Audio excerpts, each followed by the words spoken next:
이봐, 학생. 한국인들은 자네 같은 후진 국민 따위는 신경도 쓰지 않아. 거들떠보지도 않는다고. 무슨 말인지 알겠어? 미국에서 아시아 유학생들이 가장 많이 재학 중이라는 퍼듀 대학교에서는 한 미국인 교수와 학생들 사이에서 다소 언성이 높아질 정도로 신경전이 오가는 중입니다. 그런데 무슨 이유에서인지 미국인 교수는 한 외국인 학생을 향해 독설이라고 해도 될 정도의 날카로운 발언을 하기 시작하는데요. 이와 같은 외국인 교수의 발언을 듣고 있던 대학생들은 끝까지 발악하며 교수에게 대들었지만, 그럴 줄 알았다는 교수는 한국에 대한 놀라운 발언을 하게 되고, 그곳에 있던 학생들은 그야말로 큰 충격에 빠졌다고 합니다. 도대체 그곳에서는 어떠한 일들이 있었던 것일까요? 안녕하세요. 저는 미국의 한 지방대학교에서 정교수로 활동 중인 로버트 데이비스라고 합니다. 비록 예일 대학교나 하버드 대학교와 같은 명문 대학교에서 교수를 하는 것은 아니지만 저는 나름의 자부심을 느끼고 살아가고 있습니다. 저에게는 다른 미국인 교수들과는 다소 차별되는 커리어를 가지고 있죠. 그건 바로 저의 딸 덕분인데요. 제 딸은 시집을 가서 더 이상 미국에서 살지 않습니다. 한국인 남자와 결혼을 했거든요. 불과 몇 년 전에 제 딸이 한국 남자와 결혼을 하겠다고 했다면 저는 결사 반대를 했을 겁니다. 하지만 이제는 한국이 어떠한 나라인지 잘 알기에 저는 딸의 행복을 빌어주었죠. 한국인 사위는 인품이 아주 훌륭한 사내였습니다. 이런 저의 딸 덕분에 저 또한 한국을 종종 방문하게 되었고, 과연 제가 후문으로만 듣던 명성답게, 아니 어쩌면 그 이상의 모습을 간직한 것이 바로 한국이었죠. 이러한 사생활이면 사생활이라고도 할 수 있는 저의 특수한 커리어 덕분에 제 직업에서도 특혜를 누리고 있는 것이 사실입니다. 저의 전공과 더불어 한국에 대한 전문성이 접목되면서 제 강의 자체가 인기가 높아졌거든요. 게다가 학교 측에서는 한국과 관련된 강의를 별도로 만들어주는 경우도 생겼고, 다른 학교에서 초청 강연 제의가 들어오는 일들도 비일비재했습니다. 그러다 보니 일종의 스타 강사라고 해야 할까요? 그런 존재가 된 기분이었죠. 실제로 저의 명성이 올라가기 시작하니까 그런 대접을 받기도 했고요. 사실 저는 한국이라는 나라가 너무 마음에 들어서 미국에서의 교수 생활을 은퇴하게 되면 한국에서 노년을 살아가고 싶다는 생각을 하고 있습니다. 저의 로망이죠. 하지만 이러한 저에게 얼마 전 초청 강연을 제안받았고, 그곳에서 다소 충격적인 경험을 하게 되었습니다. 한국인 사위가 있으시다고 하지 않으셨나요? 한국에는 자주 방문하시겠네요. 다름이 아니라 이번에 외부 대학교에서 초청 강의가 와서 말입니다. 좀 부탁을 해도 괜찮을까요? 그런데 그게 아닙니다. 부탁 좀 드리겠습니다. 학교 측에서는 느닷없이 외부 초청 강연을 해달라 부탁을 했는데 왠지 느낌이 싸한 것이 좋지는 않았습니다. 무언가 숨기는 것이 있는 것처럼 보이기도 했고, 지금도 바쁜 스케줄 때문에 하루하루 피곤함에 쩔어 있는 상태였는지라 굳이 외부 강연까지 해야 하나 싶기도 했거든요. 하지만 물 들어올 때 노를 저어야 한다는 것이 제 주의였기에 거부하지는 못했습니다. 물론 지금 생각을 해보면 거절을 해야 했나 하는 생각이 들기도 합니다. 제가 외부 대학교에 초청을 받아 강연하기 시작한 곳은 바로 퍼듀 대학교였습니다. 이곳은 미국 인디애나주 웨스트 라핏에 위치한 공립연구대학교였는데, 특히 과학과 기술, 공학, 수학 분야에서 강력한 프로그램으로 잘 알려진 대학교였습니다. 그러다 보니 저의 전공과는 사뭇 거리가 좀 있는 대학교였기에 조금은 낯선 기분이었죠. 게다가 이곳은 미국에 있는 대학교 중에서도 아시아인 유학생이 가장 많이 재학 중인 곳으로도 유명했습니다. 사실 제가 별다른 말 없이 이번 초청 강연을 수락한 이유에는 이러한 이유도 있었죠. 한국인 사위를 본 지도 오래되었고, 오랜만에 한국인들과 같은 똑똑한 학생들을 앞에 두고 강연을 하는 것에 큰 기대와 설렘이 있었기 때문이었습니다. 하지만 그러한 설렘과 기대감은 시간이 지날수록 전혀 색다른 감정으로 변모하는 놀라운 경험을 하게 되었죠. 그리고 저는 쓸데없는 교화심이 발동하여 해서는 안 될 일을 시작해버리고 말았고요. 안녕하세요, 여러분. 듣던 대로 이곳에는 아시아에서 유학을 온 학생들이 많군요. 좋습니다. 저는 로버트 데이비스라고 하고, 오늘 이 자리에서 여러분에게 한국의 선진 기술과 역사에 대해 이야기를 해보려고 합니다. 그리고 오늘 이 자리에 초청해주신 퍼듀 대학교에 감사의 말씀을 전합니다. 여러분에게 오늘 말씀드리려고 하는 주제는 매우 광범위하지만 저는 몇 가지의 주요 영역을 중심으로 말씀드리겠습니다. 아마도 여기 계신 분 중에서 한국에 대해 잘 모르시는 분들은 없으시겠죠? 다들 아시다시피 한국은 엄청나게 급격한 발전을 이룩한 전대미문의 나라이기도 하고 요즘에는 한국의 문화들이 전 세계적으로 퍼져나가고 있으니 다들 어느 정도는 알고 계실 거라고 생각합니다. 이런 한국의 역사는 매우 깊고 풍부합니다. 기원전 2333년 고조선의 건국을 시작으로 수많은 왕조와 시대를 거쳐왔죠. 특히 삼국시대와 고려시대, 조선시대는 한국 역사에서 아주 중요한 시기로 언급되고 있습니다. 삼국시대에는 고구려와 백제, 신라 세 나라가 경쟁하며 서로의 문화와 기술을 발전시켰죠. 고려시대 때 고려는 불교를 국가 종교로 삼으며 인쇄술과 금속 활자 기술을 발전시켰습니다. 그리고 조선시대에 접어들어 유교를 바탕으로 한 중앙 집권적인 국가로 발전했고 과학기술과 예술에서 수많은 업적을 남겼죠. 특히 이 조선시대는 한국 과학기술의 황금기 중 하나라고 봐도 과언이 아닙니다. 이 시기에 많은 발명과 혁신이 이루어졌으니까요. 특히 한국인들의 고유의 문자인 한글을 창제하신 세종대왕은 1443년에 한글을 창제하여 백성이 쉽게 읽고 쓸 수 있도록 했습니다. 이것은 문자학적으로도 전 세계적으로도 매우 혁신적인 일이 아닐 수 없죠. 이 한글의 창의성과 독창성 등에 관해 이야기하자면 따로 하나의 강의로 만들어서 해야 할 정도기에 다음 기회에 말씀드리기로 하겠습니다. 또한 조선은 세계 최초의 강우량 측정기인 치구기를 발명하기도 했는데요. 이것의 발명으로 농업 발전에 크게 이바지했죠. 놀랍게도 조선시대에는 이러한 농업과 관련한 기술이 아닌 천문학적 관측 도구 등과 같은 발명품도 존재했는데요. 혼천해와 앙부일구가 바로 그 주인공들이죠. 이런 도구들을 발명함으로써 조선의 과학자들은 하늘의 움직임을 정밀하게 관찰할 수 있었습니다. 한국이라는 나라는 이처럼 아주 오래전부터 다른 나라와는 다른 독보적인 면모들이 존재했던 겁니다. 그렇다면 현대에 와서 한국은 어떨까요? 현대에 들어서면서부터 한국은 그야말로 세계에서 가장 기술적으로 발전한 나라 중 하나로 자리 잡게 되었습니다. 정말이지 놀라운 일이죠. 한국의 땅 면적이 얼마나 되는지 아십니까? 22만 3,404제곱킬로미터입니다. 전 세계 253개의 국가 중에서 85위에 해당하는 수치입니다. 분명히 땅의 면적만 본다면 다른 선진국들에 비해 터무니없을 정도로 작은 나라에 사는 것이 바로 한국인들이죠. 그럼에도 불구하고 그들이 세계에 미치고 있는 영향력과 그들이 이룩한 기술들, 그리고 아직도 현재 진행형인 문화 파급력을 보세요. 인구도 겨우 5천만인데도 불구하고 하루가 멀다 하고 인재들이 속출하는 창의적인 기술들이 창조되고 있는 나라가 바로 한국입니다. 특히 IT와 전자제품 분야에서는 거의 독보적으로 세계적인 리더로 인정받고 있잖아요. 게다가 여기에 한국을 직접 방문해 보시거나 한국 여행을 해본 적이 있으신 분들은 잘 아실 겁니다. 한국이 단순히 기술만 발달한 나라가 아니란 것을 말이죠. 그들은 그들이 개발한 기술력을 사회적인 변화에 대입하여 말도 안 되는 엄청난 결과물을 도출해내고 있습니다. 스마트 시티가 그 중에서 하나가 되겠죠. 서울과 같은 대도시는 스마트 시티 기술을 도입해서 교통, 안전, 에너지 관리를 효율적으로 운영하고 있습니다.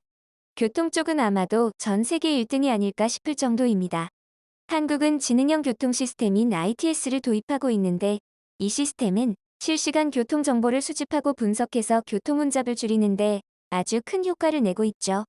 그토록 작은 땅에서 그 많은 차가 오가는 와중에도 그들이 질서정연한 이유는 바로 이 기술력 덕분입니다. 서울의 버스나 지하철 시스템은 실시간 위치 정보를 제공해주는데 시민이 대중교통을 효율적으로 이용하는 데 도움을 주죠. 이곳에 계신 분들도 한국에 가보셨다면 아시겠죠? 얼마나 교통 시스템이 잘 되어 있는지 말이에요. 에너지 관리만 보더라도 스마트 그리드라는 기술력을 접목하여 대단한 결과물을 보여주고 있습니다.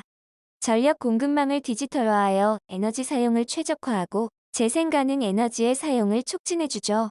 이 기술력은 제가 알기로 미국의 샌디에이고에도 한국의 기술을 가져와 도입했다고 알고 있습니다.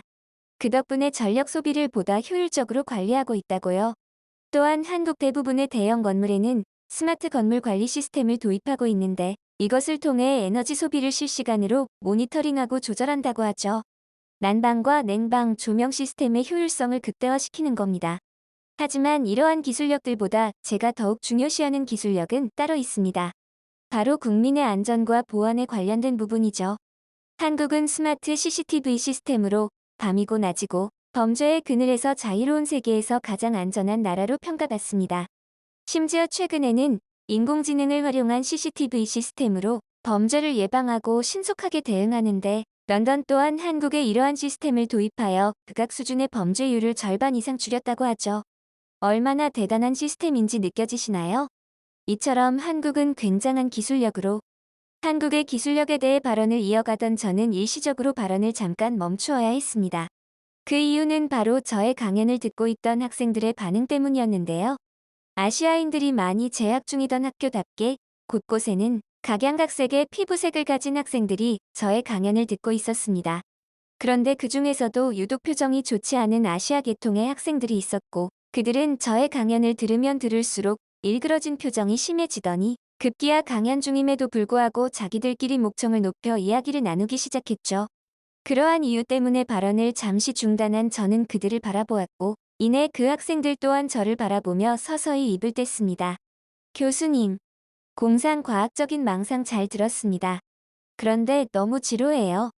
조금 더 현실적인 이야기를 해주셨으면 좋겠는데요.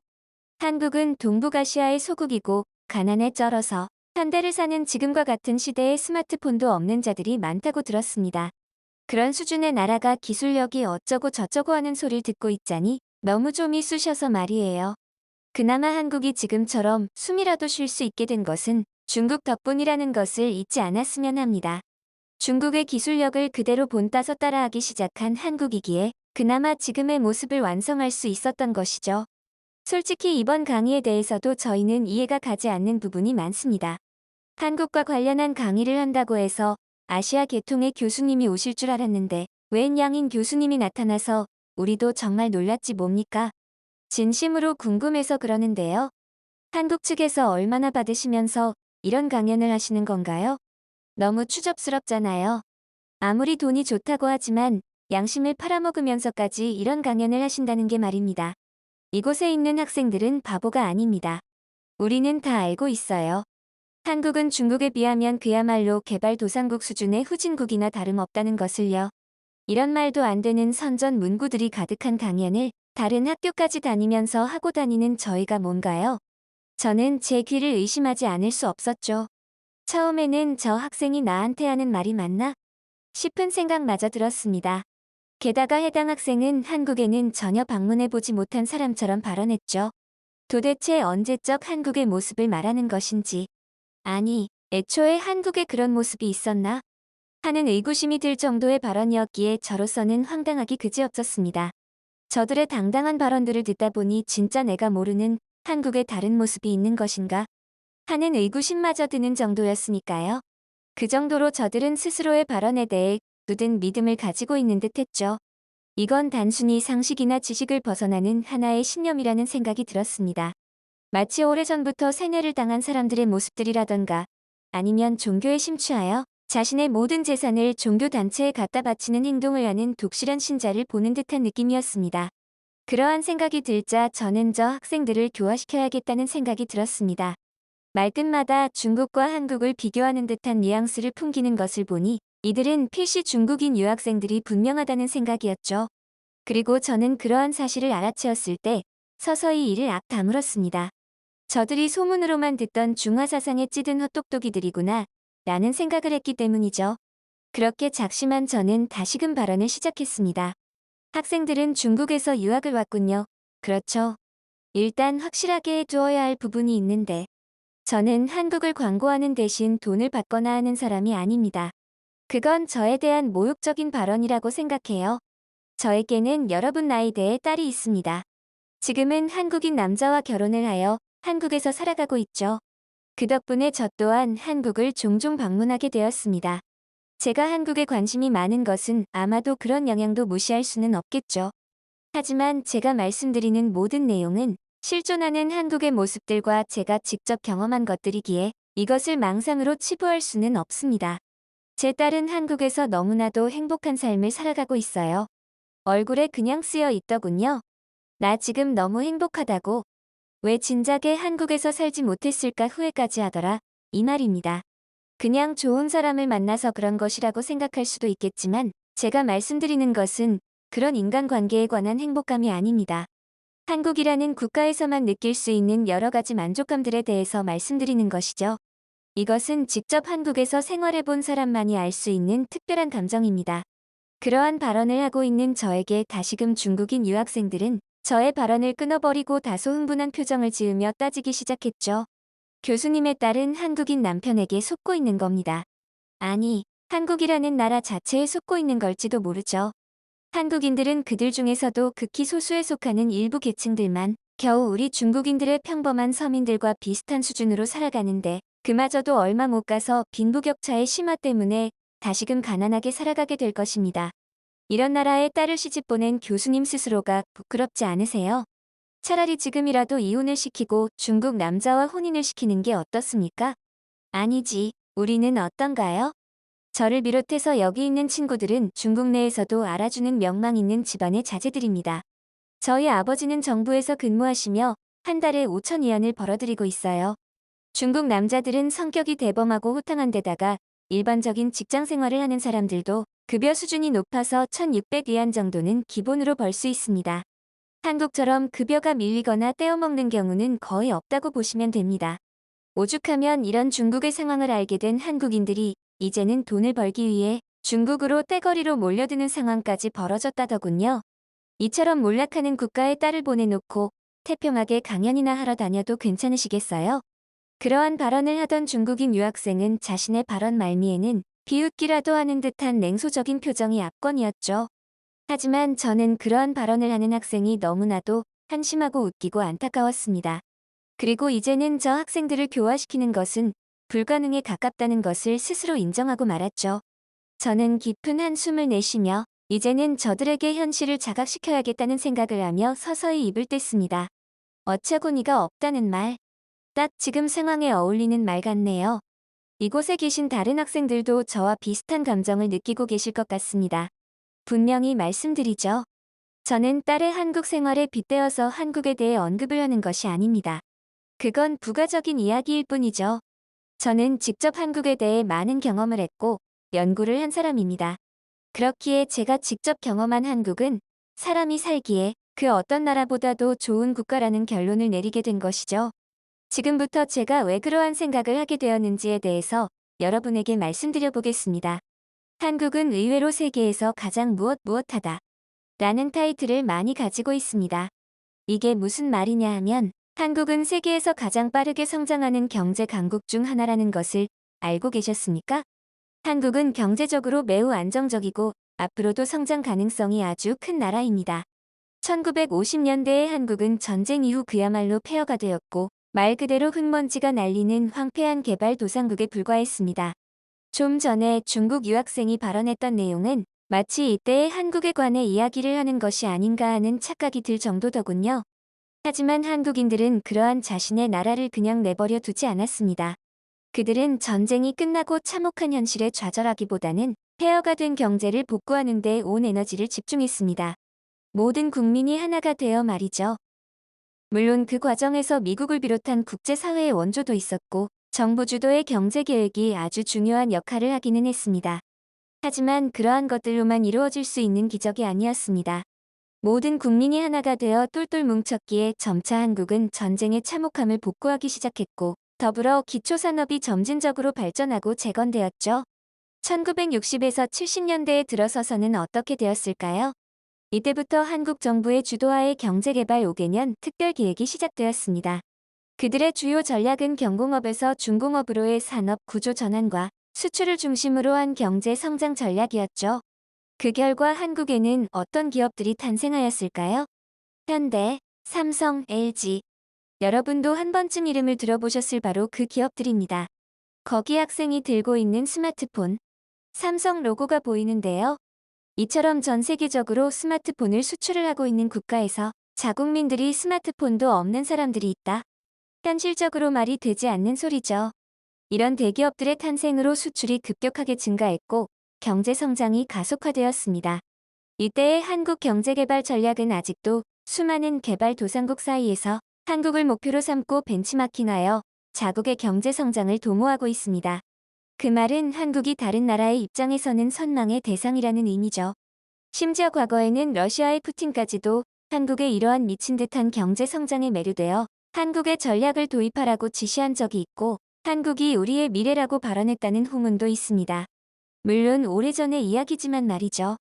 이렇게 한국은 1980년대에 들어서며 정치적인 변화와 함께 경제 구조의 고도화가 시작됩니다. 이 당시 한국의 주요 경제 전략은 기술 개발과 연구 개발에 대한 투자가 증가시키며 반도체와 전자산업을 급성장시키는 것이었습니다. 미래의 기술에 대해 일찌감치 손을 대었던 것이죠. 이 기술이 현재까지 한국이 세계 최고의 반도체 국가라 불리는 원인이 되었던 겁니다. 아까 중국인 학생의 말대로라면 한국은 그저 중국을 본따서 따라하기 시작했기에 큰 발전을 이루었고 지금의 한국이 있다고 했는데, 그렇다면 제가 한번 질문해 볼까요? 한국은 과거부터 지금까지도 중국의 도 넘은 기술 도둑질 때문에 골머리를 앓고 있다는 것을 알고 계십니까? 중국이 한국의 반도체 기술을 훔쳤던 사건에 대해서 아십니까? 실제로 최근에도 중국은 삼성전자 공장 설계 자료를 빼돌려 중국의 복제 공장을 지으려다가 덜미를 잡히는 일도 있었습니다. 중국 청두시로부터 4,600억 원을 투자받아서 반도체 공장을 건설해 시제품까지 생산했었죠. 자칫 한국의 최대 수입품들인 첨단 디램과 낸드 플래시 제조 기술이 송두리째 중국에 넘어갈 뻔했습니다. 오히려 그토록 아무 기술력도 없이 농사만 짓던 중국이 현대에 들어 그들 수준에서는 엄청난 기술력의 발전을 이룩한 것이 무엇 때문이라고 생각하시나요? 저는 이 모든 것이 한국의 기술을 도둑질하여 이룩해낸 성과라고 보입니다. 왜 이런 생각을 하느냐? 나의 망상이 아니냐? 증거가 흘러넘치지 않습니까? 도둑질하다가 걸린 적이 어디 한두 번입니까? 그런데 어떻게 그런 생각을 하지 않을 수 있죠? 그게 더 이상한 거 아닙니까? 현실 상황은 이러한데 아직도 어떤 중국인들은 중화사상에 찌들어서 중국이 세계 최고라는 앵무새 같은 말만 반복하는 작금의 현실이 너무나도 한심하고 개탄스러울 뿐입니다. 여러분은 그렇게 생각하지 않으십니까? 한국은 이처럼 다른 국가들이 시기와 질투를 할 정도로 엄청난 급격한 발전을 이룩한 나라입니다. 보통 이처럼 너무 빠른 발전을 이룩하다 보면 국가 내에서도 문제점들이 발생하게 되는데 한국은 특이하게도 그런 부분들도 거의 없는 편에 속합니다. 특히 그런 기술력을 한국인들의 생활 인프라 개선에 적용을 하게 되니 이건 그야말로 지상 낙원이 따로 없다는 생각이 들 정도더군요. 교통, 통신, 주택 등 아주 다양한 분야에서 인프라 투자가 이루어지다 보니 어쩌면 당연한 결과겠죠. 한국에서는 초고속 인터넷을 어디에서나 사용할 수 있습니다. 심지어 지하철 안에서도 공짜로 사용할 수 있죠. 교통카드 하나면 지하철이든 버스든 택시든 모두 이용할 수 있습니다. 자차가 없더라도 이동이 전혀 불편하지 않아요. 그리고 한국인들의 평균 급여가 2022년 기준 353만 원으로 집계되었습니다. 이는 평균이기에 고소득자와 저소득자의 갭은 있겠지만 아무런 기술이나 경력이 없더라도 자신의 노동력과 시간만 투자한다면 최소 250만 원 정도는 벌 수 있는 것이 한국의 현실입니다. 중국 화폐로 치자면 34만 위안 정도 되겠군요. 아까 학생이 자랑하던 아버님의 급여보다 6배는 높은 액수네요. 저의 이러한 발언이 끝나자 그야말로 강의실 내부는 아수라장이 되어 웃음꽃이 피어났습니다. 깔깔대는 학생들이 있는가 하면 웃음을 끝내 참다 못해 푸아 소리를 내며 침을 튀기는 학생들까지. 하지만 이러한 학생들의 반응과는 사뭇 반대되는 반응을 보이는 자들이 있었죠. 바로 중국인 학생들이었습니다. 그들은 얼굴이 시뻘개졌다가 푸르죽죽해졌다가를 반복하더니 끝내 자리를 온전히 지키지 못하고 강의실 밖으로 나가버리더군요. 사실 저 또한 이렇게까지 적나라하게 발언을 하고 싶지는 않았으나 저도 모르게 이렇게 되어버리고 말았습니다. 그야 제가 은퇴 후 살아가게 될 한국을 그토록 모욕하는 자들 앞에서 현실을 자각시키지 않으면 안 되겠다는 사명감 같은 것이 있었거든요.